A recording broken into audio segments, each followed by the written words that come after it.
দর্শক, একুশে টেলিভিশনের ফ্যাক্ট চেকে আপনাদের সবাইকে স্বাগতম।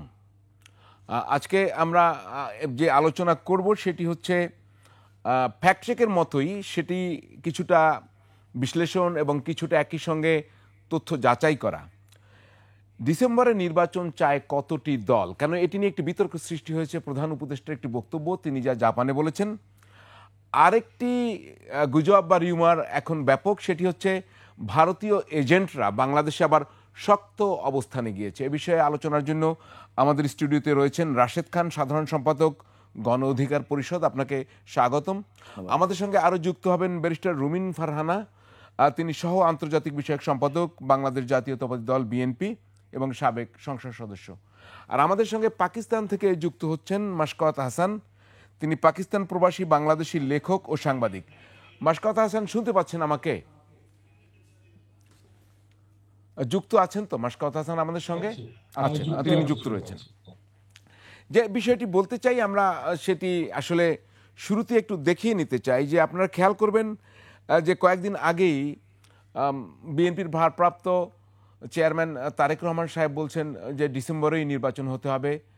এরপরে কিন্তু জাপানে নিক্কি সম্মেলনে যোগ দিতে গিয়ে প্রধান উপদেষ্টা বলেছেন যে একটি দলই ডিসেম্বরে নির্বাচন চায়। এই বিষয়ে আবার প্রতিবাদ হয়েছে, বলছেন যে একাধিক দল চায়, কেউ কেউ বলছেন, কেউ 53টি দল বলছেন ইত্যাদি। আসলে বাস্তবতা কি? কারা নির্বাচন ডিসেম্বরের মধ্যে চায়? নির্বাচন চায় না এমন ঘটনা কিন্তু নেই। এই বিষয়টি আমরা একটু যাচাই বাছাই করে দেখব। তো আমরা কি সেই ভিডিওগুলো একটু দেখতে পারি? তাহলে হয়তো বা আলোচনায় আমাদের সুবিধা হবে। অন্তর্বর্তীকালীন সরকারের প্রতি আহ্বান, আগামী ডিসেম্বরের মধ্যেই জাতীয় নির্বাচন অনুষ্ঠিত হতে হবে। আবারও আমরা বলতে চাই, আগামী ডিসেম্বরের মধ্যেও জাতীয় নির্বাচন অনুষ্ঠিত হবে।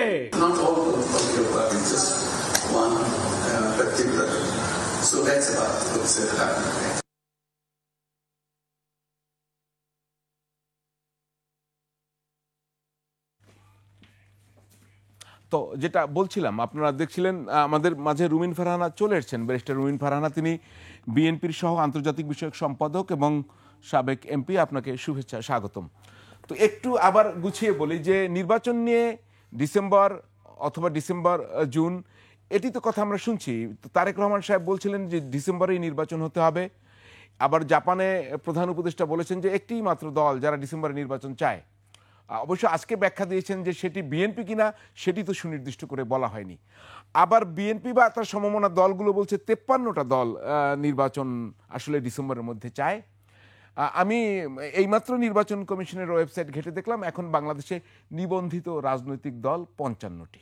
তো রুমিন ফারহানা, আসলে একমাত্র দল হিসেবে আপনারাই কেন নির্বাচন চাচ্ছেন? আর তো কেউ চায় না, এটা তো আমরা বুঝতেই পারলাম প্রধান উপদেষ্টার কথায়। আর ডিসেম্বর থেকে জুন কতইটা পার্থক্য, এত তারা কেন 6 মাসের জন্য আপনাদের? আপনাকে অসংখ্য ধন্যবাদ। আপনি প্রশ্নটা এমনভাবে করলেন যেন প্রধান উপদেষ্টা আল্লাহর ওহীবাহীকেও, যিনি কখনো ভুল, মিথ্যা, অসত্য বলতে পারেন না, বিষয়টি তেমন নয়। উনি অসত্য বলেছেন। উনি অসত্য বলেছেন এ কারণেই যে এটিকে আমি কোনোভাবে ভুল বলতে পারি না। উনি যেই জায়গায় বসে আছেন সেই জায়গা থেকে উনি জানেন না যে বাংলাদেশের কোন কোন রাজনৈতিক দল নির্বাচন চায়, তাহলে তো আসলে ওনার পদে থাকাই উচিত হবে বলে আমার মনে হয় না। যাই হোক, শুধু বিএনপি নয়, বিএনপির সঙ্গে যারা যুগপৎ আন্দোলন করেছে, বিএনপির সঙ্গে যারা জোটভুক্ত আন্দোলন করেছে, এবং এর বাইরেও গণতন্ত্র মঞ্চের সঙ্গে যেই বাম দলগুলো আছে, তারা প্রত্যেকেই ডিসেম্বরের মধ্যে নির্বাচন চায়। এবং আপনি যদি অনিবন্ধিত দলগুলোকেও এর সঙ্গে যুক্ত করেন, সব মিলিয়ে অলমোস্ট 100টির কাছাকাছি দল, ছোট বড়, নাম সর্বস্ব, যেখানে কর্মী আছে সেরকম, সব মিলিয়ে অন্তত 100টি দল নির্বাচন চায়। আমাদের রুহিন হোসেন প্রিন্স দেখলাম সেদিন বলেছেন যে তার হিসাব মতে 55টি দল। এখন সেটি 55 নির্বাচন তো সবাই চায় না, ডিসেম্বরের মধ্যে নির্বাচন চায়। এবং খুব মজার ব্যাপার কি জানেন, আপনি যদি রাজনৈতিক দলগুলোকে একপাশে সরিয়েও রাখেন, আমি গত 2 দিন ধরে সিপিডির বক্তব্য দেখছিলাম, এবং আপনার অনুষ্ঠানে আসবার আগে আমি দেখছিলাম সিপিডির 2জন সম্মানীয় ফেলো, ওনারা একটা লাইভ প্রোগ্রামে তাদের অর্থনীতি বা বাজেট সামনে আসছে সেই বিষয়ে কথা বলছিলেন।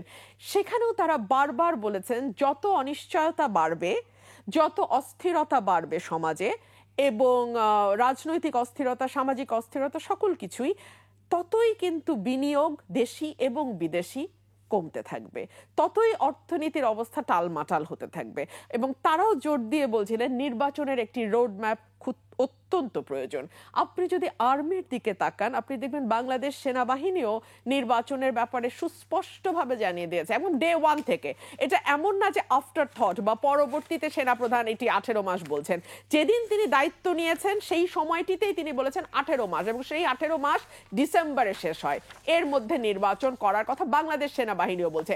দেখুন, দেশে এখন এমন একটি অবস্থা যে অধিকাংশ রাজনৈতিক দল, আমাদের দেশপ্রেমিক সেনাবাহিনী, সেই সঙ্গে অর্থনীতি নিয়ে যারা কাজ করেন, প্রত্যেকে, আইন শৃঙ্খলা এবং প্রশাসনে যারা আছেন তারা সকলেই কিন্তু নির্বাচনের ব্যাপারে জোর দিচ্ছে। কারণ নির্বাচনের মাধ্যমেই কেবলমাত্র আপাতত একটা স্থিতিশীল অবস্থা আসতে পারে। আমি একটু পরে ঢুকতে চাইছিলাম, আপনাকে একটা প্রশ্ন করতে চাইছিলাম। আপনি যখন বলেই ফেলছেন সেনাবাহিনী, আমি যদি আপনাকে একটা ডকুমেন্ট দেখাই, আর যদি এখানেও দেখানো সম্ভব হয়, যে একটি প্রপোজিশন বা যেটাকে আপনারা বয়ান বলেন, ইদানিং এই শব্দটা শুনছি, তাতে কি দাঁড়ায়?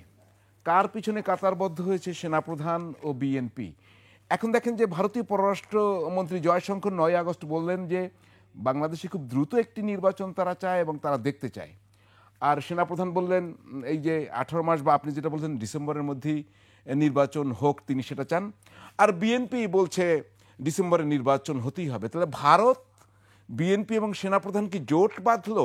এটি তো বাজারে একটি চমৎকার বয়ান তৈরি হয়েছে।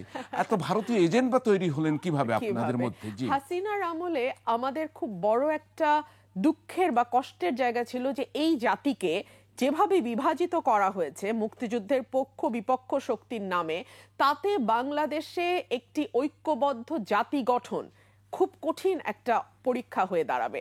আমরা আশা করেছিলাম, যেহেতু ডক্টর মোহাম্মদ ইউনূসের কোনো রাজনৈতিক ব্যাকগ্রাউন্ড নেই, তার কোনো বিশেষ দলের প্রতি রাজনৈতিক অ্যালাইনমেন্টও নেই, সো আমরা কিন্তু দেশের আপামর জনসাধারণ অনেক কিছু ওনার কাছ থেকে আশা করেছি। তার প্রথম আশাটা ছিল উনি একটি ঐক্যবদ্ধ জাতি তৈরি করার চেষ্টাটা করবেন। আমি তো বলি না যে 9 মাসে এত বিভাজিত জাতি ঐক্যবদ্ধ হবে, তবে সেটার একটা প্রথম ধাপ হয়তো তিনি একটা সূচনাটা তার হাত দিয়ে হবে। আনফরচুনেটলি ক্ষমতা প্রলম্বিত করবার জন্য হতে পারে, কিংবা একটি অশুভ চক্র তাকে ঘিরে রয়েছে, সেটাও একটা কারণ হতে পারে, আমি ঠিক জানি না। বিভক্ত এবং বিভাজিত জাতিকে ডক্টর ইউনূসের নেতৃত্বে গত 10 মাসে আরো অনেক বেশি বিভাজিত করা হয়েছে, আরো অনেক বেশি স্প্লিট করে ফেলা হয়েছে।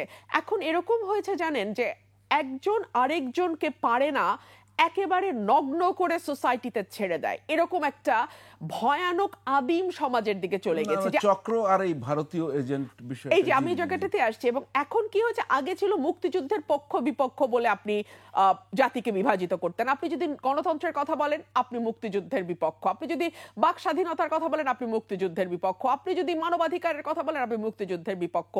এখন যেটা হয়েছে, ইউনূসের আমলে যেটা হয়েছে, আপনি এখন নির্বাচন চাইলে আপনি রয়ের এজেন্ট, আপনি গণতন্ত্রের কথা বললে আপনি রয়ের এজেন্ট, আপনি অনির্বাচিত সরকারের অনির্দিষ্ট মেয়াদ পর্যন্ত থাকাকে সমর্থন না করলে আপনি রয়ের এজেন্ট, আপনি যদি বাংলাদেশের একটা স্থিতিশীলতা চান আপনি রয়ের এজেন্ট। মুশকিল হচ্ছে, একে তো বিভক্ত ছিলই জাতি, এখন এই নতুন নতুন টার্ম, আপনি বয়ান শব্দটা বলার আগে বললেন না, যেটা এখন সমাজে খুব জনপ্রিয় একটা শব্দ, ঠিক তেমনি রয়ের এজেন্ট, এর আবার ইংরেজিটাও খুব জানি আমরা, ন্যারেটিভ। জি, এটা এখন সমাজে খুব একটা প্রচলিত এবং বহুল ব্যবহৃত শব্দ। একইভাবে রয়ের এজেন্টও খুবই প্রচলিত এবং বহুল ব্যবহৃত। এটি এমন হয়েছে যে আপনি একটা বিশেষ গোষ্ঠীর যদি পারপাস সার্ভ না করেন, আপনি যদি বাংলাদেশ এবং তার 17 কোটি মানুষের বেটারমেন্টের জন্য আপনি আপনার মত বলেন, যেটা হয়তো সেই পার্টিকুলার গ্রুপ অফ পিপলকে আহত করবে, সাথে সাথে আপনি রয়ের এজেন্ট। আপনি নারী হলে আপনাকে একেবারে অ্যাসিসিনেট করে, ক্যারেক্টার অ্যাসিসিনেট করে আপনাকে জাতা বলে ফেলবে। এবং আমি খুব মজা নিয়ে লক্ষ্য করি, জানেন, আপনিও তো বেশ অ্যাসাসিনেটেড হন। আমি বোধহয়, কারণ আমি সবচেয়ে ভোকাল, আমার আসলে এগুলার মানে বলতে আমার কোনো দ্বিধা নাই। হাসিনার আমলে আমি যেমন সবচেয়ে ভোকাল ছিলাম, আমি ইউনূসের আমলেও সবচেয়ে ভোকাল। সো আমি জানি না ভবিষ্যতেও আমি আবার এরকমই ভোকাল আমাকে থাকতে হয় কি। আমরা আসবো আপনার কাছে। আমি একটু পাকিস্তানে যেতে চাই। মাশকাত ভাই কি শুনছেন আমাকে? শুনছি। মাশকাত ভাই, আপনি তো শুনছিলেন সম্ভবত রুমিন ফারহানাকে। আমি আপনার দুটো লেখা আমার হাতে রয়েছে। আপনি লেখক, আপনি সাংবাদিক, আপনি বিতার্কিক, আপনি শিক্ষক, বাংলাদেশেরই সন্তান। দুটো লেখা আমার হাতে রয়েছে, আপনি যদি দেখানো যায় একটু, আমরা একটু দেখাবো। আপনি একটা লেখা লিখেছিলেন ২৬ মে ২০০০, এই বছরেরই ২৬ মে, ইউনুসকে ফেলে দিয়ে ঢাকায় আবার বজরং বাজারের কল্পনা। আমি পুরো লেখাটা আর নাই পড়ি, অনেক বড় লেখা, বাট আপনার তো স্যাটায়ার টাইপের লেখা, ইন্টারেস্টিং পড়তে।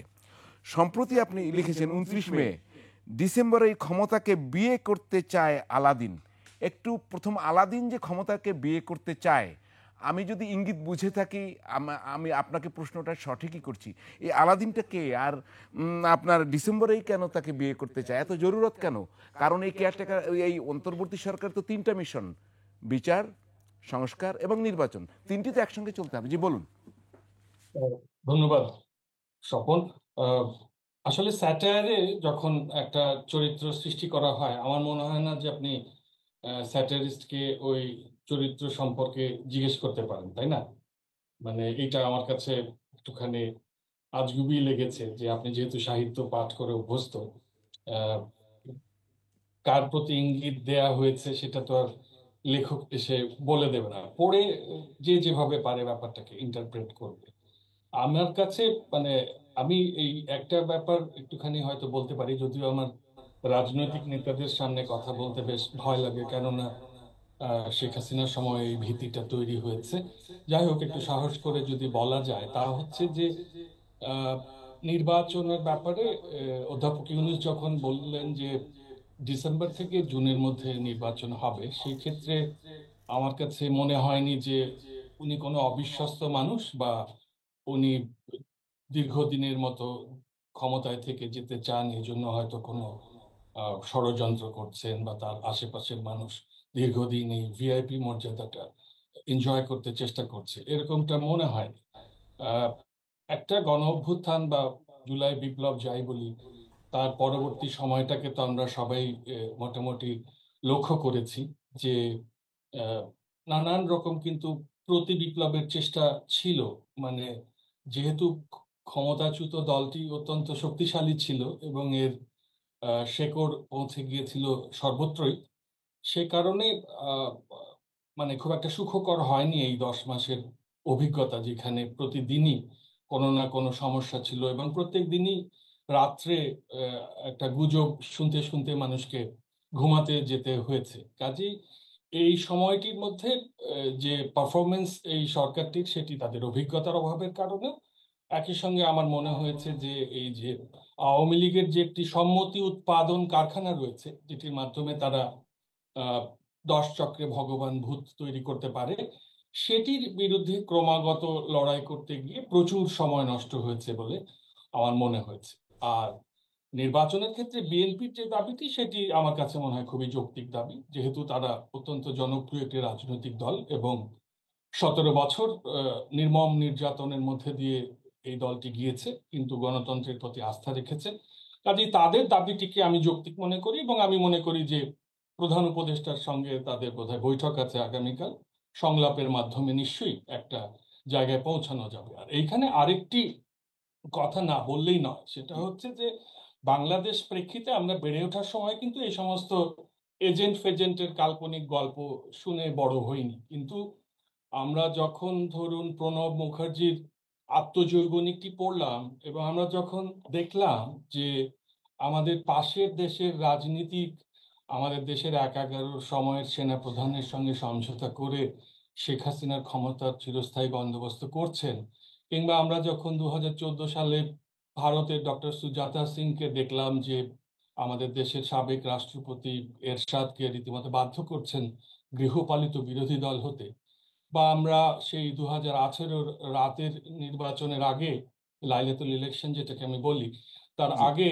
যখন দেখা গেল যে ভারতের পররাষ্ট্র মন্ত্রণালয়ের সচিব এসে বলছেন যে হ্যাঁ আমরা শেখ হাসিনার সঙ্গেই রয়েছি, আবার ভোরবেলা দেখা গেল যে ফুলের পুষ্পস্তবক নিয়ে ভারতের রাষ্ট্রদূত পৌঁছে গেলেন শুভেচ্ছা জানাতে। তো আসলে এই ঘটনাগুলো এত লোকচক্ষুর সামনে ঘটেছে, যে কারণেই আমার মনে হয় যে এই আলোচনাটি প্রাধান্য পেয়েছে বিশেষ করে 2014 পরে নরেন্দ্র মোদীর যে বাংলাদেশ নীতি, তা কংগ্রেসের মতো কোনো সফিস্টিকেটেড ফরেন পলিসি বলে মনে হয়নি। এবং গত 10 মাস ধরে যেহেতু আমরা দেখেছি যে আওয়ামী লীগের লোকজন নানাভাবে ভারত থেকে হোক, দেশের বাইরে থেকে হোক, তাদের ফেসবুক পেজে এবং নানানভাবে নানান রকম বাংলাদেশ বিরোধী প্রচারণা চালাচ্ছে, তারা যেটা প্রতিষ্ঠিত করতে চায় যে শেখ হাসিনা ক্ষমতা না থাকলেই বাংলাদেশে জামাত ক্ষমতায় চলে যাবে।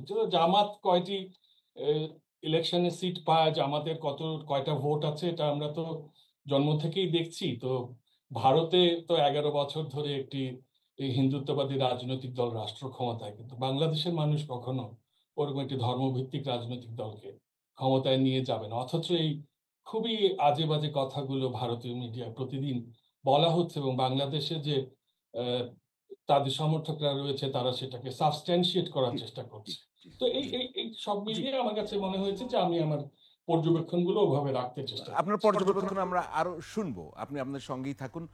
রাশেদ খান, দুটো জিনিস খুব স্পষ্ট যে এখানে কিন্তু ভারত ইস্যু থেকেই যাচ্ছে, এটা কিন্তু আমরা চাইলেই বাদ দিতে পারবো না। তো ভারতের যে কোনো প্ল্যান নেই বাংলাদেশ দিয়ে, এবং সেই প্ল্যানের ফাঁদে যে বিএনপি, আপনারা অথবা সেনাবাহিনীর কেউ কেউ পড়ছেন না, সেটা আপনি নিশ্চিত করবেন কিভাবে? আর 6 মাসে কি এমন আসবে যাবে, যদি ডিসেম্বরে না হয়ে যদি জুনে হয়?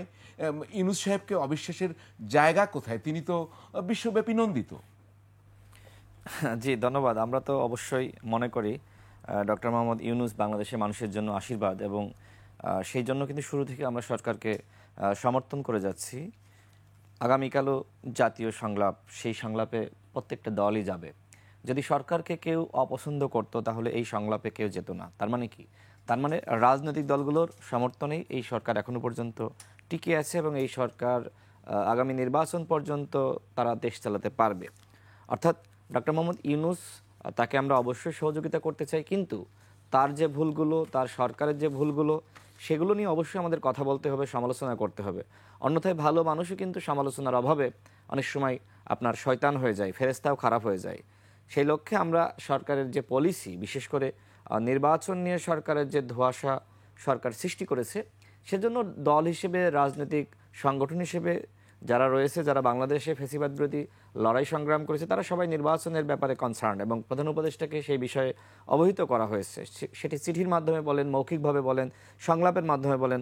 কিন্তু আসলে একটি দুটি দল আসলে প্রধান উপদেষ্টা পত্রিকা অবশ্যই পড়েন আমি মনে করি, এবং বাংলাদেশের টেলিভিশন না দেখলেও তিনি আন্তর্জাতিক মিডিয়া দেখেন। কারণ বাংলাদেশের সাংবাদিকদের কাছে তিনি সাক্ষাৎকার দেন না, আমরা দেখেছি, এখনো পর্যন্ত দেননি।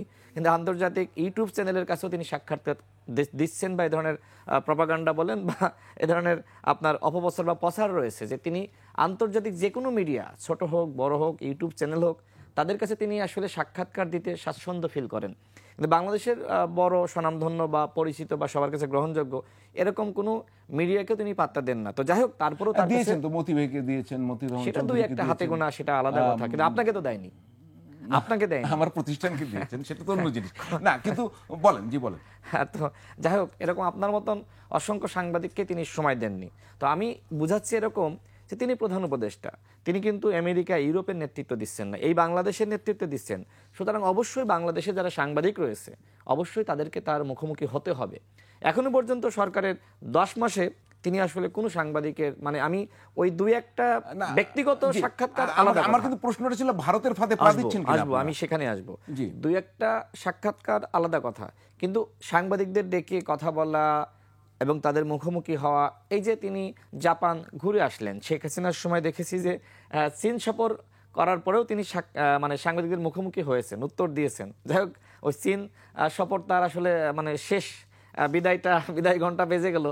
প্রধান উপদেষ্টা সেই জায়গা থেকে আসলে শিক্ষা নিয়েছেন কিনা, যে আমি না কি বলে ফেলাই, মানে এরকম কিছু কিনা। মানে শেখ হাসিনার কাছ থেকে আপনি বলছেন প্রধান উপদেষ্টা শিক্ষা, মানে ইউনূস সাহেব বিষয়টি না, আমি ওইটাই মিন করছি যে যেহেতু শেখ হাসিনা এই ধরনের মুখোমুখি হতে গিয়ে বিপদে পড়েছে, তো হয়তো এই উপদেষ্টা পরিষদে কেউ আছেন, তাকে হয়তো পরামর্শ দিয়েছেন আপনি বাংলাদেশের সাংবাদিকদের মুখোমুখি হবেন না। এরা খুবই খারাপ। আলোচনাটা আমাদের কন্টিনিউ করতে হবে। জি, আমি আসবো, আমরা ওই জায়গাটা যেতে চাই। আপনারা ভারতীয় ফাঁদে পা দিচ্ছেন কিনা? অথবা অন্য কোনো ফাঁদে পা দিচ্ছেন কিনা, আমরা সেই বিষয়ে শুনবো দর্শক। কিন্তু তার আগে ফ্যাক্ট চেকে একটি বিরতি নিচ্ছে, আমাদের সঙ্গেই থাকুন।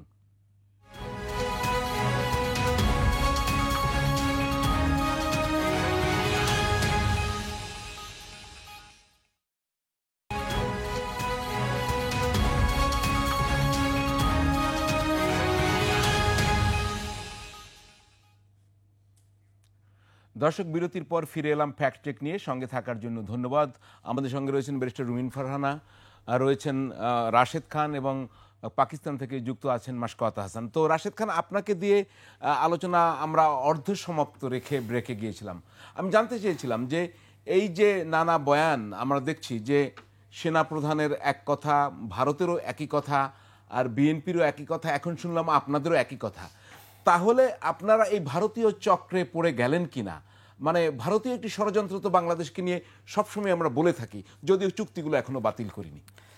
দেখেন, যুগান্তরে সংবাদ প্রকাশিত হয়েছে যে বাংলাদেশে 52টি রাজনৈতিক দল ডিসেম্বরের মধ্যে ইলেকশন চায়, এবং একই ধরনের সংবাদ সমকালে প্রকাশিত হয়েছে যে 10টি নিবন্ধিত রাজনৈতিক দল ডিসেম্বরে ইলেকশন চায়।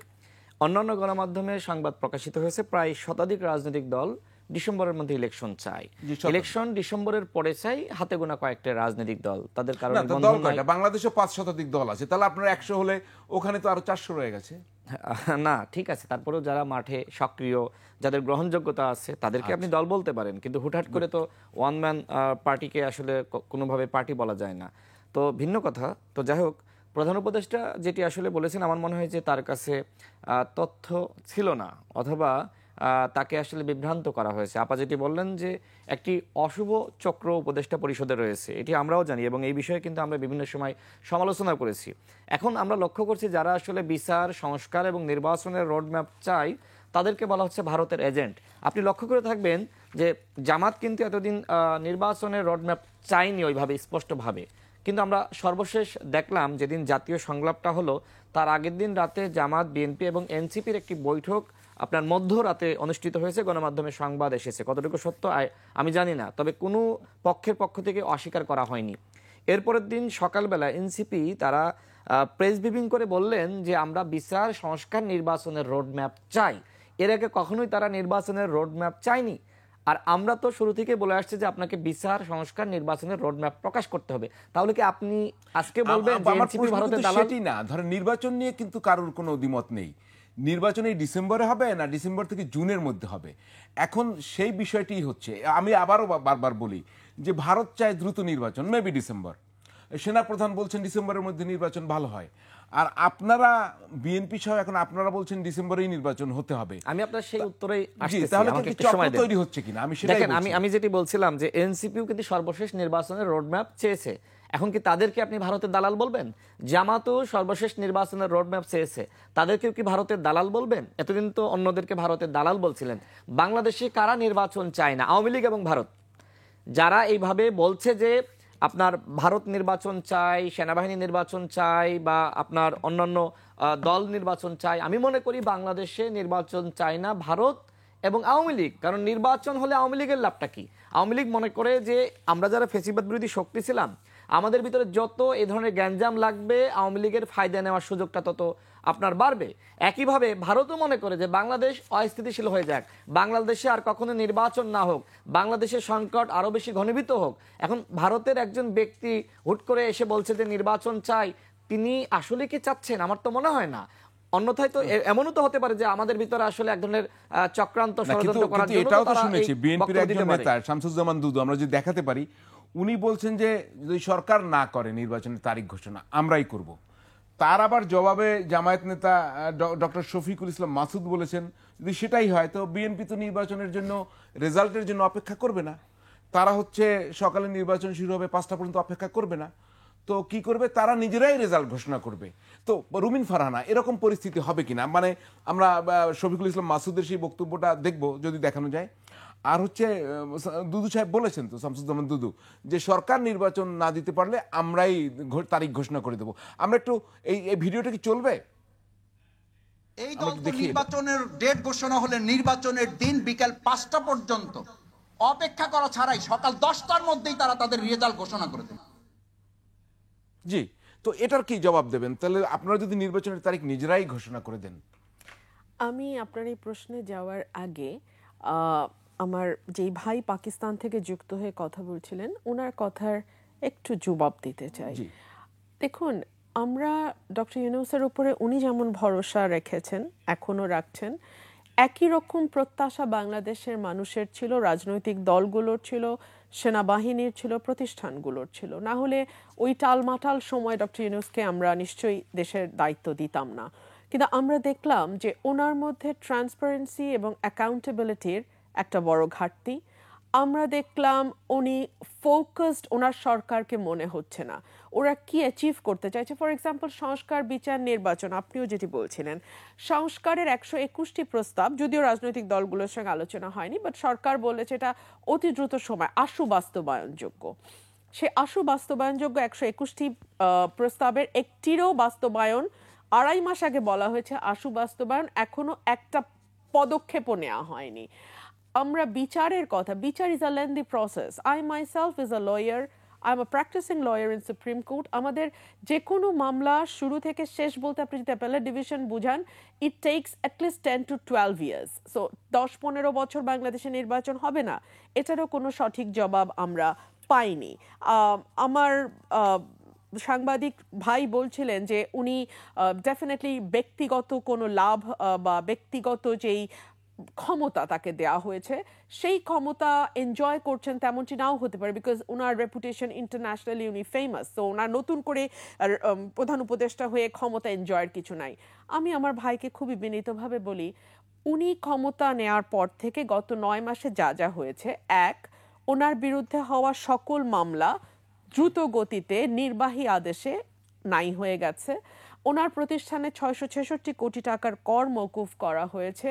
ওনার প্রতিষ্ঠান থেকে উনি বেশ কয়েকজনকে উপদেষ্টা পরিষদে জায়গা দিয়েছেন। এসডিজি বাস্তবায়নের যিনি প্রধান লামিয়া মোর্শেদ, তিনি ওনার ইউনুস সেন্টারের সেকেন্ড ম্যান। 3 হচ্ছে উনি জনশক্তি রপ্তানির জন্য উনি পারমিশন অলরেডি নিয়েছেন। ওনার গ্রামীণ ওয়ালেট বলে একটা সার্ভিস চালু হওয়ার পারমিশন পেয়েছে, নগদের মতন সেটি। সো ওনার ব্যক্তিগত লাভ কিংবা কনফ্লিক্ট অফ ইন্টারেস্ট আমরা দেখতে পাচ্ছি সব জায়গায়। আমি খুবই দুঃখিত এই কথাটি বলতে, গণমাধ্যমে বলতে ভালো লাগছে না, তাও বলি। 7 জনের খুব ছোট একটা টিম নিয়ে উনি বিদেশ সফরে গিয়েছিলেন লাস্ট টাইম, এবং তখন খুব প্রশংসিত হয়েছিল যে হাসিনা বিমান ভর্তি লটবহর নিয়ে বিদেশে যেত, সেখানে ডক্টর ইউনূস মাত্র 7 জন, সেই 7 জনের একজন তার কন্যা। Isn't that a little shameful? একটু লজ্জার ব্যাপার তো না, নাকি? 7 জনের একজন তার কন্যা, এবং দেশের মানুষও শুনছে এবং দেখছে, রাজনৈতিক দলগুলোও শুনছে এবং দেখছে। সুতরাং একটি মানুষ যাকে এত উঁচু একটি সম্মান দিয়ে আমরা সকলে মিলে বসিয়েছিলাম, এই ছোট ছোট জায়গায় তার এই ব্যক্তিগত স্বার্থ, ব্যক্তিগত আত্মীয় স্বজনকে প্রাধান্য দেয়া আমাদেরকে লজ্জিত করে। মাশকাত হাসানকে শুনে আসি। মাশকাত ভাই, শুনতে পাচ্ছেন আমাকে? জি বলেন।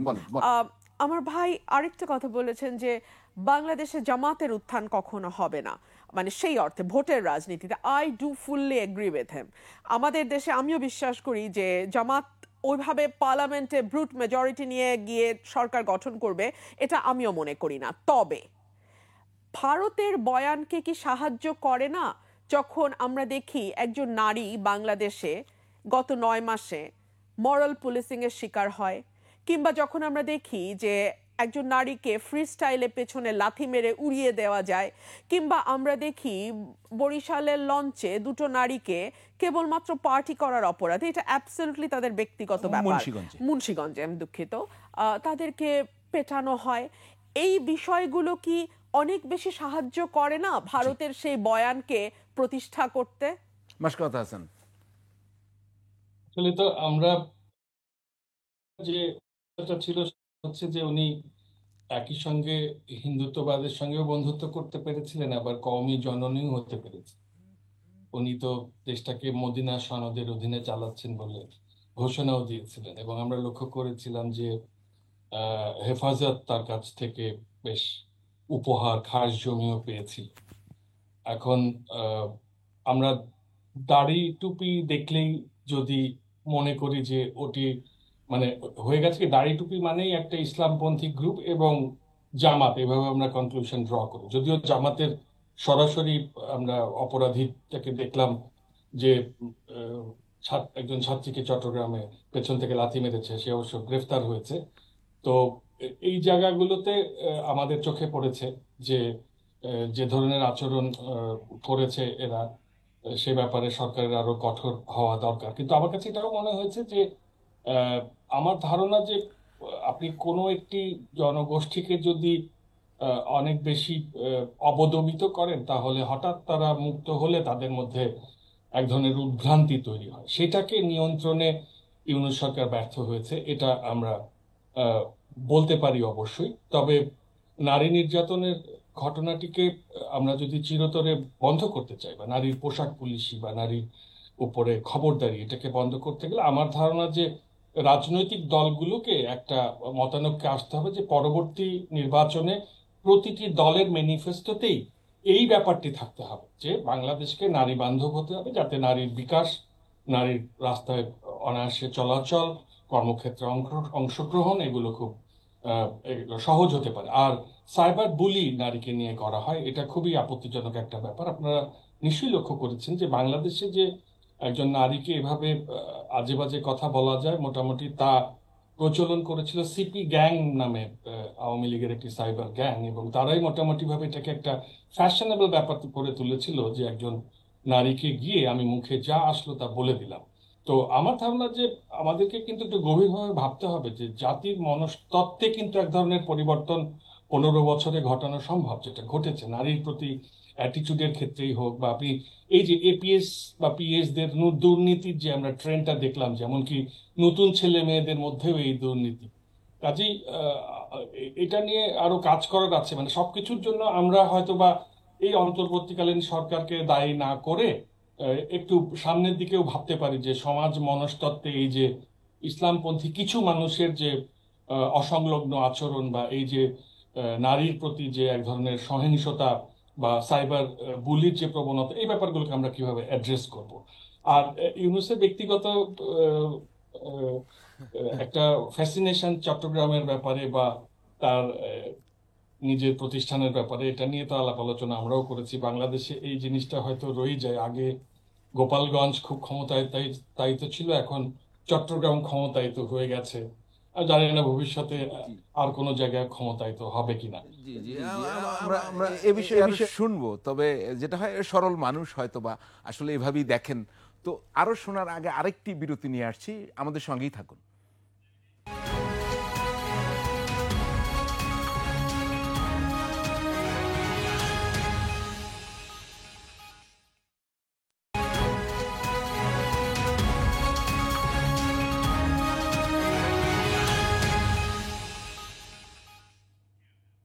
দর্শক, বিরতির পর আবারও ফিরে এলাম ফ্যাক্ট চেক নিয়ে। আমরা যে আলোচনায় ছিলাম সে আলোচনায় যাব। তবে এই মুহূর্তে রুমিন ফারহানা বাংলাদেশে আরেকটি কারণে আলোচিত। তিনি ভারতের আজতক যে টেলিভিশন চ্যানেলটি রয়েছে, যেটা অনলাইনে আমরা দেখি, সেখানে তিনি সাক্ষাৎকার দিয়েছেন। তার ব্যাপক সমালোচনা আমরা দেখি আসলে তিনি সেখানে কি বলেছেন, এবং ভারতীয় দালাল হিসেবে নিশ্চয়ই আপনার আরেক ধাপ সেখানে উন্নতি হয়েছে। জি জি জি, আমরা দেখি। বাংলাদেশ এবং বাংলাদেশের জনগণের স্বার্থকে সামনে রেখে আমাদের সকল দেশের সঙ্গে বন্ধুত্বপূর্ণ সম্পর্ক হবে। ইতিমধ্যেই আমি ভারত সরকারের একটা স্টেটমেন্ট দেখেছি, please correct me if I am রং। সেখানে বলা হচ্ছে যে যখন একটি নির্বাচিত সরকার আসবে তখন অটোমেটিক্যালি সম্পর্কটা অনেক বেশি ডেভেলপ করবে। তবে একই সঙ্গে আমি ভারতের প্রতি আহ্বান জানাবো যে বাংলাদেশের গণমানুষের কিন্তু ভারতের ব্যাপারে কিছুটা রিজার্ভেশন আছে। জি, আমরা আরো একটি দেখতে চাই, ভিডিও যদি দেখা যায়, আর সম্ভব না জি সেটিতে। জি জি, এটা হচ্ছে আমাদের সমালোচনা করব, নির্বাচনের দাবি করব, কি কি বিষয় লেজে গোবরে করেছে তার আলোচনা করতে হবে, তবে নিজেদের জায়গায়। কিন্তু শত্রুর কাছে অভিযোগ, অনুযোগের সুরে মিথ্যা বলে রুমিন যা করেছেন তার নির্লজ্জতার এক মাইল ফলক হয়ে রইল। এটি হচ্ছে আমাদের দেশের পত্রিকা মূলত আমার দেশ দেখতেই পাচ্ছেন তারা করেছে, এবং আমি ওখানে খুবই, ওখানে ওখানে ভারতের দাসও আপনাকে বলা হয়েছে। আমি খুব অবাক হলাম, ক্যান ইট বি আ পত্রিকার language? I haven't seen this আমার দেশ report obviously, but the way they said যে মিথ্যাচার করলেন, ঠিক কোনটি আমার মিথ্যাচার, এটা যদি আমার দেশ বলতো তাহলে সেটা আমি একটা গণমাধ্যমের প্রকৃত রিপোর্ট হিসেবে ধরতে পারতাম। এটা অনেকটা বিদ্বেষ প্রসূত একটি রিপোর্ট, যেটা আমরা যে কোনো অনলাইন কোনো বাপমা ছাড়া যে পোর্টালগুলো আছে সেগুলোর কাছে আশা করতে পারি। বাট আমার দেশের as far age I know একটা মানে আছে, মানে তাদের তো লাইসেন্স সব আছে। তারা যে বলে দিল একটা ফ্ল্যাট হেড একটা যে রুমিন মিথ্যা বলেছে, ঠিক কোনটা মিথ্যা বলেছি, কোটায় মিথ্যা বলেছি, সেটা সত্যটা কি হবে, এটা যদি সাথে সাথে তারা বলে দিত, ডেফিনেটলি আমি আমার নিজেকে রেকটিফাই করতে পারতাম। সম্ভবত পুরো ভিডিওতে আছে, আমরা পুরোটা দেখাতে পুরো পারিনি। ভিডিওটা আমার মনে হয় না, আপনি যদি চেক করেন, আমার কানেও তো এসে ভিডিওর ব্যাপারে, আমি তো I haven't scene that, but সেখানে কোনো নির্দিষ্ট করে বলা হয়নি যে কোনটা। যেমন কেউ কেউ বলছেন বিভ্রান্তিকর, হ্যাঁ, মানে সরকারের কিছু কিছু লোক, আজকাল তো আবার সরকারের সবাই ফেসবুকে কথা বলে। আপনি তো ইউনূস সরকারকে বলছেন, এনসিপি কে বলেছেন ইউনূস সাহেবের পার্টি। ও নিশ্চয়ই, অবশ্যই, আমি মনে প্রাণে বিশ্বাস করি। আবার ওই যে একটু বলেছেন, আপনি আমাকে না বলতে দিতে হবে কেন আমি পার্টি বলেছেন বলি। আরেকটা ইস্যুতেই তারপরে বলেন যে ভারতের ব্যাপারে বাংলাদেশের মানুষের কিছুটা রিজার্ভেশন আছে। হ্যাঁ, আমি তারপরে থামিয়ে দিলেন, খুব মজা। আপনার আসলে ভারতের দালাল কারা, আপনারা না আমি বুঝি না, কারণ আপনারা ওখানে ঠিক ওই জায়গাটাতে থামাই দিলেন, কেন দিলেন আমি জানি না। একটু দাঁড়ান, ওই জায়গাটাতে আমি বলেছিলাম বর্ডার কিলিং এর কথা, আমি বলেছিলাম তিস্তা সহ 54টা অভিন্ন নদীর পানি বন্টনের কথা, আমি বলেছিলাম বাংলাদেশের নির্বাচনে ভারতের নগ্ন হস্তক্ষেপের কথা। ঠিক ওই জায়গাটাতে এসে আপনার ভিডিও বন্ধ হয়ে গেল। আমি বুঝি না আপনারা ভারতের দালালি করেন, আমার নাম দেন নাকি, আমি ঠিক বুঝি না। আর দুই হইল এনসিপি, অফকোর্স ডক্টর ইউনূসের দল। ডক্টর ইউনূস যেদিন বিদেশি গণমাধ্যমে গিয়ে বলে এসছে যে আমি ছেলেদের বলেছি দল খুলতে সো দ্যাট জুলাই স্পিরিট নষ্ট না হয়, সেই দিন তো তিনি স্বীকার করে নিয়েছেন যে এনসিপি তার দল। যখন ডক্টর ইউনূস তার মনের ব্যথা, বুকের যাতনা এনসিপির প্রধানকে ডেকে ব্যক্ত করে বললেন উনি পদত্যাগ করতে চান, যেই দিন বিএনপি চারবার তাকে বলেও সময় পাইল না, তার কাছ থেকে শিডিউল পাইল না, যেই দিন জামাতও সম্ভবত শিডিউল চেয়েছিল, পায় নাই, কিন্তু এনসিপি একটা অনিবন্ধিত দল পায় গেল। সো আপনাকে বুঝতে আসলে আর কি করলে আপনি বুঝবেন যে এনসিপি ডক্টর ইউনূসের দল। বাংলাদেশে একটা মাত্র দল এই মুহূর্তে ডিসেম্বরে নির্বাচন চায় না, সেটা হচ্ছে এনসিপি, এবং সেই একটা মাত্র দল বলতে ইউনূস সাহেবের লজ্জা লাগছে, সো তিনি বলছেন একটা মাত্র দল নির্বাচন চায়, সেটা বিএনপি। আমরা একটু রাশেদ খানের কাছে যাই। আপনার প্রতি অন্যায় হয়েছে, সময় আপনি কম পেয়েছেন, কিন্তু আমি এটাই থাকি যে রুমিন ফারহানার যে বিষয়টি, সেখানে যে সমালোচনাটা উঠছে যে আজ তক বা রিপাবলিক বাংলা যদি বলেন, রিপাবলিক বাংলায় গেছিল ডক্টর ইউনূসের মুখপাত্র শফিক সাহেব নাকি ময়ূখের প্রোগ্রামে, আমার ঠিক মনে নেই, আপনি কি বলবেন? আপনার তো মনে না থাকলে বড় মুশকিল, আপনাদের তো সিলেক্টিভ মেমরি। রুমিন ফারহানার আজ তাক মনে থাকে, কিন্তু বাচাল শফিকের ময়ূখের ইন্টারভিউ আপনাদের মনে থাকে না, কিন্তু দর্শকের কিন্তু মনে থাকে। সেটাই। এখন তাহলে শফিক সাহেব গিয়েছিলেন রিপাবলিকে আর রুমিন ফারহানা গেলেন আজতকে, দুটো মিডিয়ারই আমি বলি, আমি কিন্তু যে কোনো মানুষ যে কোনো জায়গায় যাবে, কিন্তু সমালোচনার জায়গাটা যেখানে দুটো মিডিয়া, যেমন আজতক যদি দেখেন দুদিন পর পর ইউনূস সাহেবের পদত্যাগ করান, সেনাপ্রধান পালিয়ে গেছেন, আবার একই সঙ্গে রিপাবলিক মিডিয়া তো ক্যাঙ্গারুর মতো নেচে নেচে, না আমি বলি কোন মিডিয়াতে যাওয়া দোষের না, যতক্ষণ পর্যন্ত আপনি আপনার বক্তব্যটা সেখানে দিয়ে আসতে পারেন। আমি আশা করব এই পুরো শোটা দেখবে এবং মানুষ বিচার করবে কোন তথ্য বিভ্রান্তিকর, কোন তথ্য মিথ্যা। আমি শুনেছি আপনার পুরো প্রোগ্রামটি, আপনি বলুন। জি দেখেন, আমাদের মূল প্রবলেমটা হলো যে আমরা হেডলাইন দেখে মন্তব্য করি, আমরা কাটছাট বক্তব্য দেখে মন্তব্য করি। আমার অসংখ্য বক্তব্য কাটছাট করা হয়, তো আমার মনে হয় যে আপনার পুরো লাইভ স্ট্রিম এটা পুরোটাই দেখলে মনে হয় একটা মেসেজ পাওয়া যাবে। তবে আমি মনে করি ভারতীয় এই ধরনের চটি মিডিয়া, এই আজতক বলেন, রিপাবলিক মিডিয়া বলেন, রুমিন ফারহানা আপার যে ইমেজ একজন সাবেক সংসদ সদস্য, তার সাথে মানায় না। আমি তাকে অনুরোধ করব যে এই ধরনের কোন ধরনের মানে বস্তা পচা কোনো মিডিয়াতে আপনি আর যাবেন না। বাংলাদেশের মানুষ আপনার উপর ক্ষুব্ধ হওয়ার একটি কারণ আছে যে আপনি কেন যাচ্ছে তাই মিডিয়াতে আপনি যাচ্ছেন। ওই ধরনের সাংবাদিক এরা তো আপনার ইন্টারভিউ পাওয়ার যোগ্যই তো না। আমি ডক্টর মোহাম্মদ ইউনূস স্যারের বিষয়ে বলি, দেখেন তিনি অত্যন্ত শ্রদ্ধাভাজন একজন ব্যক্তিত্ব, তবে এটি মানতে হবে এনসিপি গঠন করার ক্ষেত্রে উপদেষ্টা পরিষদের ভূমিকা আছে। আজকেও আপনি দেখেছেন জনাব আসিফ মাহমুদের একটি ভিডিও ভাইরাল হয়েছে যেখানে এনসিপির নেতাদের সাথে তিনি বৈঠক করেছেন।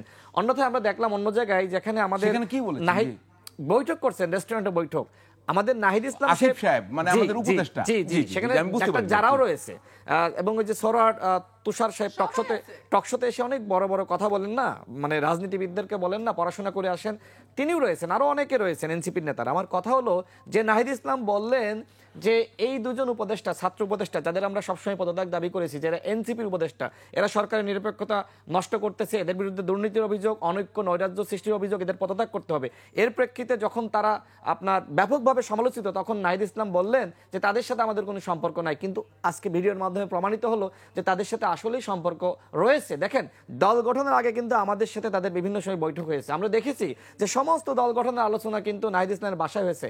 সেই নাহিদ ইসলাম যখন এই মিথ্যাচার করলেন, আমি নিজে কিন্তু সাথে সাথে আমি প্রতিবাদ জানিয়েছি, আমার ফেসবুকে পোস্ট করেছিলাম, এটির প্রেক্ষিতে অনেকগুলো গণমাধ্যমে নিউজও করেছে। অর্থাৎ তারা যে মিথ্যার উপর দাঁড়িয়ে রাজনীতি করতে চাচ্ছে, এটা কোনো নতুন রাজনৈতিক বন্দোবস্ত না। আমি শেষ করবো 30 সেকেন্ডে শেষ করে দিচ্ছি। দেখেন, ভারত বাংলাদেশে নির্বাচন চায় না, আর আওয়ামী লীগ বাংলাদেশে নির্বাচন চায় না। যারা নির্বাচন চায় তাদেরকে বলা হচ্ছে ভারতীয় এজেন্ট। মানে আমার কথা হলো যে এই যে হাসিনার সাথে যে ধরনের চুক্তি ভারত করেছিল ডক্টর মোহাম্মদ ইউনূস ক্ষমতায় আসার পরে, সেই চুক্তিগুলো কেন বাতিল করে নাই? আমরা দেখলাম যে ইউনূস সরকার, মানে আমাদের সরকার প্রধান মোদির সাথে বৈঠক করার জন্য শিডিউল চাইতেছে, অথচ মোদি কোনো শিডিউল দিতে চায় না। ভারতের প্রতি আপনার সরকার এত দয়া কেন, পীড়িত কেন, ভালোবাসা কেন? আমাদেরকে বলছেন যে আমরা ভারতের এজেন্ট, আপনি ভারতের সরকার প্রধানের সাথে বৈঠক করার জন্য আপনি বারবার শিডিউল চাচ্ছেন, তাহলে এই সরকারকে তো অনেকে বলবে যে আপনারাও ভারতের এজেন্ট। আমরা সরকারকে ভারতের এজেন্ট বলছি না, তবে এতটুকু বলতে চাই, সরকারকে আগামীকাল সংলাপ রয়েছে, এই যে সংলাপের নামে চা নাস্তার যে বৈঠক সরকার বারবার আয়োজন করছে, এর মাধ্যমে কিন্তু জনগণকে বিভ্রান্ত করা হচ্ছে। দ্রুত সময়ের মধ্যে শেষ কথা, দ্রুত সময়ের মধ্যে বিচার, সংস্কার, নির্বাচনের রোডম্যাপ ঘোষণা না করলে দেশ অনিশ্চয়তার মধ্যে পড়ে যাবে। 30 সেকেন্ডের জন্য হলেও মাশকাত হাসান আপনাকে শুনতে চাই, বাংলাদেশে এই সংকট কেন? আমাদের রাজনৈতিক সংস্কৃতিতে পরিবর্তন আনতে হবে। আমরা 15 বছর ধরে যে উত্তেজনা এবং অসম্মানজনক শব্দ ব্যবহারের রাজনীতি দেখে এসেছি, ওটার একটা স্থিতি জড়তা রয়ে যাওয়াতে আমার ধারণা এখনো আমরা অনেক উত্তেজিত হয়ে যাচ্ছি। তবে আমার শেষ কথা হচ্ছে যে আমি একটা ছোট্ট গল্প এই রাজনীতিকদের সামনে বলতে চাই যে স্বপন এবং আমরা বিতর্ক করতাম, তো আমাদের বিতর্কের দলটি একটু নামডাক হয়ে যাওয়ায় অন্য বিতর্কের দল জাতীয় টেলিভিশন বিতর্কে আমাদের সঙ্গে অংশগ্রহণ করতে ভয় পেত বা আসতে চাইতো না।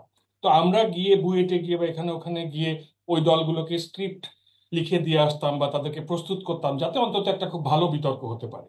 তো আমার ধারণা যে বিএনপি যেরকম একটি অত্যন্ত শক্তিশালী রাজনৈতিক দল, এনসিপির প্রতি তার দৃষ্টিভঙ্গিটি এরকমই হওয়া উচিত, যে একটি নতুন রাজনৈতিক দল গড়ে উঠছে। মাশকাত হাসান, ধন্যবাদ আপনাকে আমাদের সঙ্গে যুক্ত হওয়ার জন্য। রুমিন ফারহানা, আপনাকেও অসংখ্য ধন্যবাদ।